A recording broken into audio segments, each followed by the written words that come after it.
నమస్తే welcome to news cafe నేను భాగ్యశ్రీ. ఇక ముందుగా వివిధ వార్తా పత్రికల్లో వచ్చిన హెడ్లైన్స్ చూసుకుంటే ముందుగా ఈనాడులో బీఆర్ఎస్ను కాపాడుతోంది బీజేపీనే. ఫోన్ ట్యాపింగ్ కేసుపై సీఎం రేవంత్ రెడ్డి ఆరోపణ. రాష్ట్రానికి నిధులు రాకుండా కిషన్ రెడ్డి అడ్డుపడుతున్నారు. కమలం గులాబీ పార్టీల మధ్య చీకటి ఒప్పందం. ఇక ఎమ్మెల్సీ ఎన్నికల ప్రచార సభల్లో ముఖ్యమంత్రి విమర్శలు.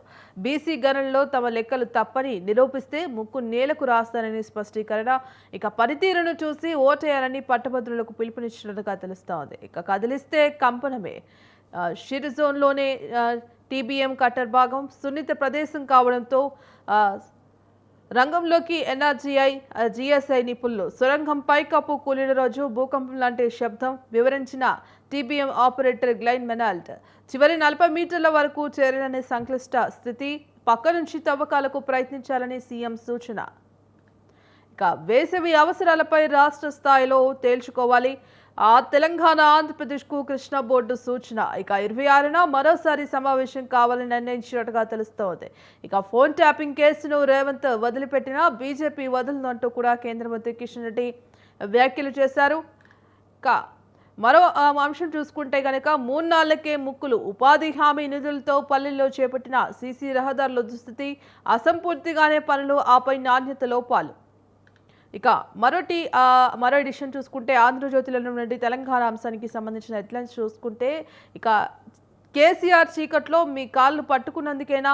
అందుకే కేటీఆర్కు బీజేపీ రక్షణ. వారి కాపాడుతున్నది కిషన్ రెడ్డి, సంజయే. ఇక ప్రభాకర్ రావు శ్రవణ్ నవ్వును అమెరికా నుంచి ఎందుకు రప్పించట్లేదు? ఇక ఫామ్ హౌస్ నుంచి సర్కార్పై కేసీఆర్ కుట్రలు. కేసీఆర్, కేటీఆర్, కవిత ఎవరికి ఓటిస్తారు? కాంగ్రెస్ను ఓడించాలని అనడంలో మతలబేంటి? మేం కులగణన చేపడితే బీజేపీ కుట్రలు. పట్టభద్రులతో ఆత్మీయ సమ్మేళనంలో రేవంత్ రెడ్డి.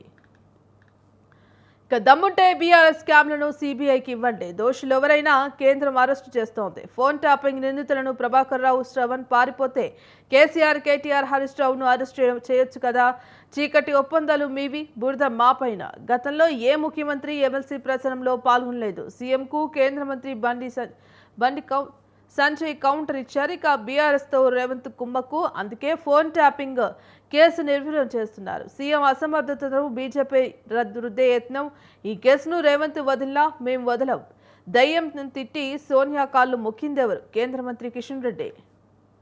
అడుగడుగున అవాంతరాలు, టన్నెల్లో తొలగని బురద. మరింత పెరిగిన ఊట నీరు బయటకు పంపేందుకు పనిచేయని కన్వీనర్ బెల్ట్. ప్లొక్లైనర్ పంపిన మట్టి రాళ్లు తరలించే వ్యవస్థ కరువు.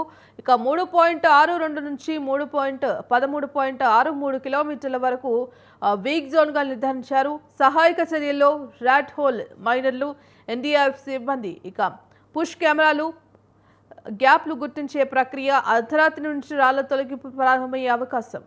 ఇక మరో అంశం సాక్షిలో ఉన్నటువంటి హెడ్లైన్స్ చూసుకుంటే కృష్ణా జలాలపై రాజీ మార్గం. తెలంగాణ, ఏపీ రాష్ట్రాల అంగీకారం. 2 రాష్ట్రాల సీఈలతో కమిటీ ఏర్పాటు. 27న కృష్ణా బోర్డు తదుపరి భేటీలో కేటాయింపులపై ఉత్తర్వులు. ఫోన్ ట్యాపింగ్ కేసును సీబీఐకి అప్పగించాలి. ఇక ఉద్యోగానికి ఇంటర్న్ బాటా. క్షేత్రస్థాయిలో నిపుణుల శిక్షణ. ఉపాధి కల్పన కోసం పీఎం ఇంటర్న్షిప్ స్కీమ్. మొదటి దశలో భారీగా దరఖాస్తులు. శిక్షణ పొందుతున్న 28,141 మంది.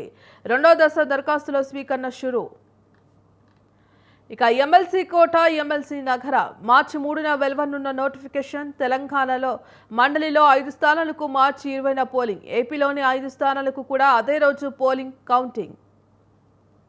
ఇక మరో చూసుకుంటే నమస్తే తెలంగాణ వంటి అంశం చూసుకుంటే 72 గంటలుగా ఎడతెగని ఉత్కట్ట. ఎస్ఎల్బీసీ టన్నెల్లోనే 8 మంది కార్మికులు. ఇక 3 రోజులైనా తెలియని జాడ. అడుగడుగున అవరోధాలు, ముందుకు సాగని సహాయక చర్యలు. ప్రాణాల కన్నా ప్రచారమే ముఖ్యమా? ప్రభుత్వ వైఫల్యంతోనే ఎస్ఎల్బీసీ ప్రమాదం. కార్మికులు రక్షించడంలో సర్కార్ నిర్లక్ష్యం. ఇప్పటిదాకా ఏం చేశారో ఎందుకు చెప్పరు? ముఖ్యమంత్రి తీరు తీవ్ర అభ్యంతకరం. ఎస్ఎల్బీసీకి మంగళం పాడేందుకే లీకుల. మాజీ మంత్రి జగదీష్ రెడ్డి ఆగ్రహం. ఉపాధికి నిలయంగా తెలంగాణ. ఇక జిఎస్డిపిలో దేని వాటా ఎంతంటే బీఆర్ఎస్ హయాంలో భారీగా పరిశ్రమల ఏర్పాటు. 2023 నాటికే పరిశ్రమల్లో 15 లక్షలకు పైగా జాబ్స్. టీఎస్ ఐపాస్, టీ హబ్, వి హబ్, టీ టవర్స్ కారణంగానే రాష్ట్ర గణాంక నివేదిక 2024 వెల్లడి. 4 తెలంగాణ నుంచి ఇతర రాష్ట్రాలకు వలసలు. ఇక దశాబ్దాల ప్రగతిలో ఇతర ప్రాంతాల నుంచి రాష్ట్రానికి రాక.